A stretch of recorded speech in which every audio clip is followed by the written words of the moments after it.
Good morning, Michelle Saxman here, and ready to share with you a daily devotional. Today, we're going to talk a little bit more about the Sermon on the Mount. And again, Jesus, just like Moses, goes up to a mountain to receive the new commandments, the new law, the fulfillment.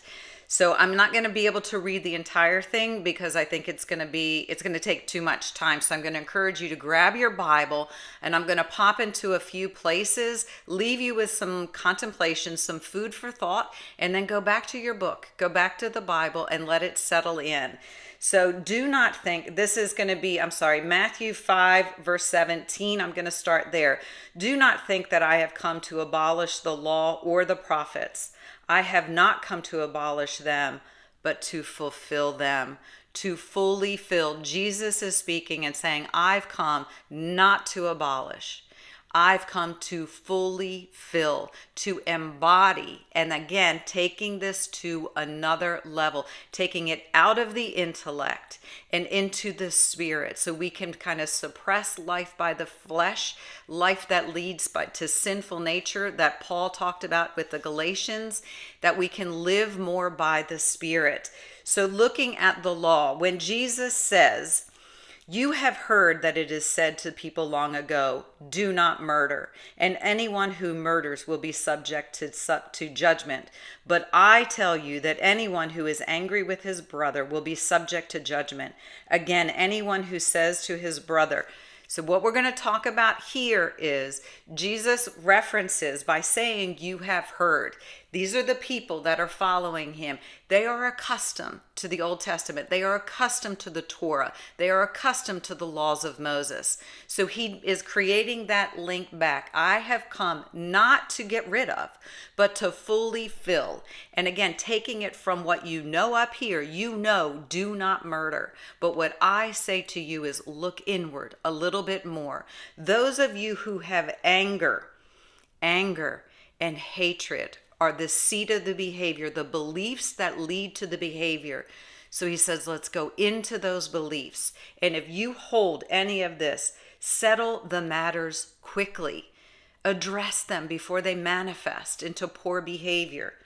Again, I don't want to get too far ahead because I want this stuff to settle in. Jesus, again, is telling us how to live a righteous life, to aim high, to aim, not just follow the law, to live above the law, to allow the law, the words of the law, which had to really do with external behaviors, to begin to sift in, to sort in to our inner environment, into the seat of the soul, into our hearts. So if you have anger, then if something against your brother, leave your gift here at the altar. Go and reconcile that before you come. Settle matters quickly before they manifest into an external poor behavior. Adultery. So now we're in chapter 5 in 27 to 30. You have heard that it was said, do not commit adultery. Jesus here tying back to the Torah. So the people are going, my gosh, he is the fulfillment of the word. That continual thread, that reinforcement that Matthew wants to make for all of us. But I tell you that anyone who looks at a woman lustfully has already committed adultery. So looking at the internal environment of lust and how it manifests out in the behavior of adultery. So Jesus knows that this is an inside job. This is a journey of self-awareness. So in this Lenten season, looking, where am I? What do I know that I'm not allowed to settle in? Our behaviors are going to be a reflection of our beliefs, and we are invited into this desert season, into this Lenten season, to reflect on ourselves, where we are, and the truths that Jesus preaches. So y'all have a super blessed day. This is just the beginning. We're not even halfway through the Beatitudes. So today it is the fulfillment of the law, murder and adultery, making sure we're tying it back to the words of the Torah, the truths that Moses spoke, saying, I do not negate all of that. I fully fill, and ask you to take it from what we know it to be, to settle into our soul, to settle into ourselves, to settle into our belief system so that it begins to change the behavior. So y'all have a super blessed day. Again, taking all of this back to Psalm 139.